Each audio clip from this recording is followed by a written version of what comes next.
The American workplace is haunted by a peculiar sense of unease. It's not, the familiar dread of sudden mass layoffs that once dominated headlines and dinner-table conversations. Instead, it's this quieter, more insidious feeling. People still have their jobs. They still receive a monthly salary. They commute to the office or log on from home, their calendars filled with meetings and deadlines. From the outside, everything appears normal, but beneath this veneer of stability, a fundamental shift is occurring. The very substance of professional work is being hollowed out, leaving many feeling like ghosts in their own careers, busily performing tasks that feel increasingly hollow and disconnected from real value. This anxiety, it really stems from a change that's difficult to pinpoint. There's no single event to protest, no clear villain to blame. The change is incremental, almost invisible. It arrives not with a termination letter, but in a software update. It's the new dashboard that automates a report you once spent days compiling. It's the intelligent system that now drafts emails you used to craft with care. Employees find themselves in a strange paradox. They're often busier than ever, yet their core responsibilities, the tasks that required their unique skills and judgment, are quietly being absorbed by technology. The result is a workforce that is technically employed, but functionally adrift, their purpose eroding day by day. This new reality creates a specific kind of burnout, one born not from overwork, but from underutilization. It's the exhaustion that comes from performing a role that no longer feels meaningful. Workers are caught in a cycle of validating automated outputs and managing processes they no longer truly control. They're asked to oversee systems that are often more capable than they are, reducing their contribution to a simple act of approval. This slow-motion redundancy, happening while you're still on the payroll, breeds a deep sense of powerlessness. It's the unsettling feeling of becoming a spectator in your own professional life, watching as your expertise becomes obsolete in real time. The silence surrounding this transformation is perhaps its most unsettling aspect. Because employment figures remain stable, the narrative of a healthy job market persists. There are no mass protests, no urgent news bulletins. The erosion is personal, experienced in quiet moments of doubt at one's desk.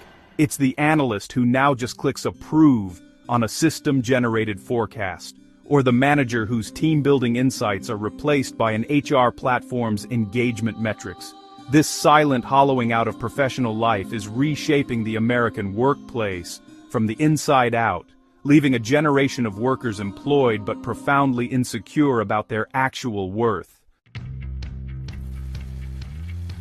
When we think of automation, we often picture robots on an assembly line. This is hard automation, visible, physical, and disruptive in a way that's easy to understand. A factory closes, and the jobs are gone. But the force reshaping white-collar America is far more subtle.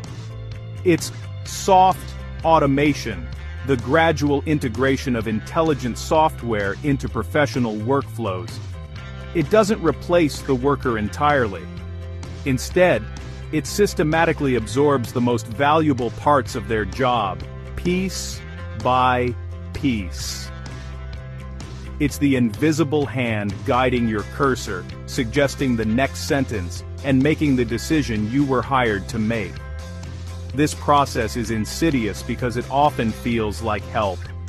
The new software promises to handle the boring stuff, freeing you up for more strategic work. At first, this seems like a welcome relief. The program that auto-sorts job applications or generates market analysis reports saves hours of tedious labor. But, over time, the definition of boring stuff expands. The software gets smarter. Soon, it's not just sorting data, it's interpreting it. It's not just drafting a generic response, it's personalizing it based on vast data sets. The employee, once the driver, is relegated to the passenger seat, merely providing oversight. Consider the work of a financial analyst. A decade ago, their value lay in their ability to meticulously gather data, build complex models, and use their intuition to forecast market trends. Today, a powerful algorithm can perform these functions in seconds, with greater accuracy. The analyst's role shifts from deep cognitive work to supervision. They're tasked with checking the system's output for obvious errors, becoming a human safety net for a process they no longer fully comprehend. Their experience and intuition, once their greatest assets, are now secondary to the machine's processing power. They're still employed, but the core of their craft has been automated away. The same story is unfolding across countless professions. Recruiters who once prided themselves on finding the perfect candidate now manage a system that screens, ranks, and even interviews applicants. Marketing professionals who once devised creative campaigns now optimize parameters for an algorithm that targets consumers with chilling precision.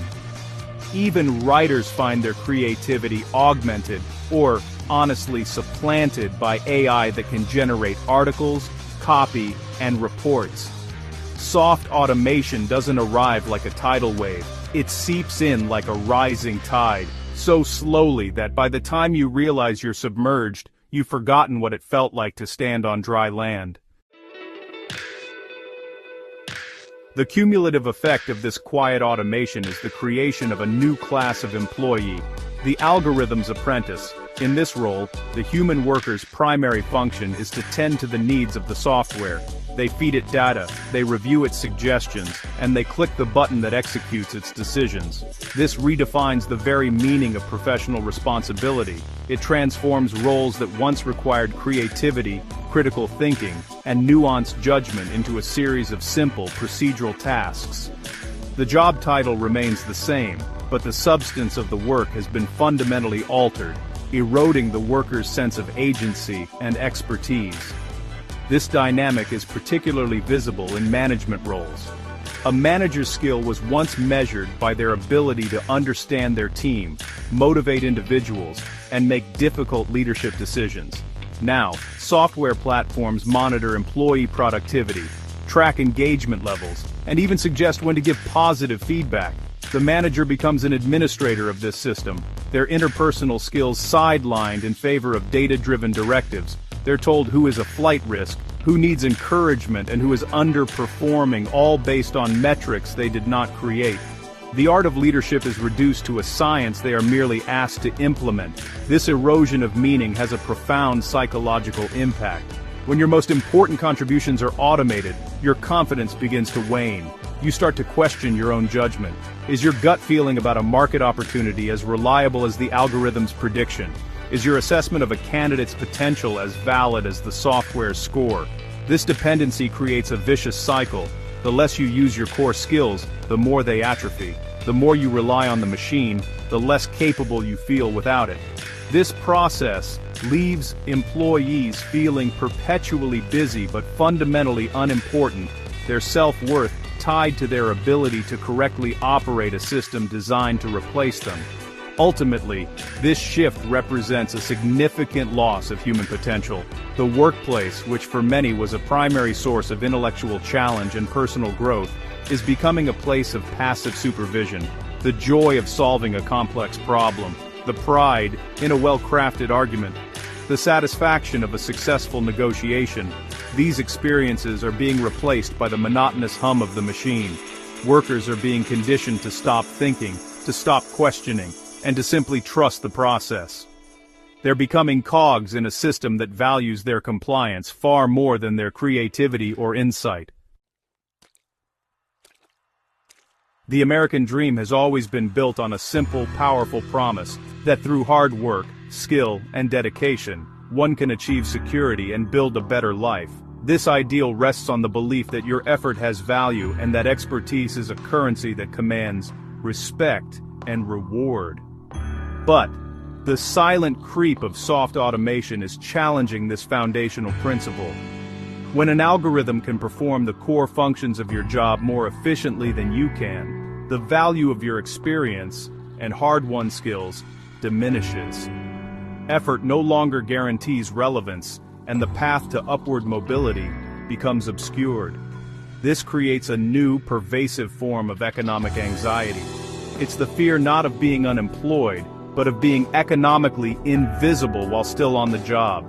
You can do everything right, earn a degree, gain experience, and work diligently, yet find your value quietly eroded by a software update you had no say in. This reality leads to a profound sense of betrayal. The rules of the game have changed, but no one has announced it. The traditional markers of professional success, promotions, raises, and increased responsibility, become less attainable when the most valuable work is no longer being done by humans. This transformation risks creating a society where a large portion of the workforce is technically employed but practically powerless. They have jobs, but they lack agency. They draw a salary, but they have little control over their work or their future. This is not just an economic problem, it's a crisis of dignity and self-worth. When people feel their contributions are meaningless, their connection to their work, and by extension to society, begins to fray. The sense of purpose that a meaningful career can provide is lost, replaced by a quiet desperation to simply remain compliant and employed. The most urgent question now is whether we will recognize this loss before it is too late. Because this shift is happening without mass layoffs, it avoids the scrutiny and public debate that such disruptions usually provoke. It's a slow, silent erosion of human value in the workplace. Will we wake up one day to find that an entire generation of skilled professionals has been reduced to minding machines? Or will we find a new way to define the role of humans in an increasingly automated world, one that preserves our agency and our dignity? The answer will determine not just the future of work, but the very meaning of the American dream.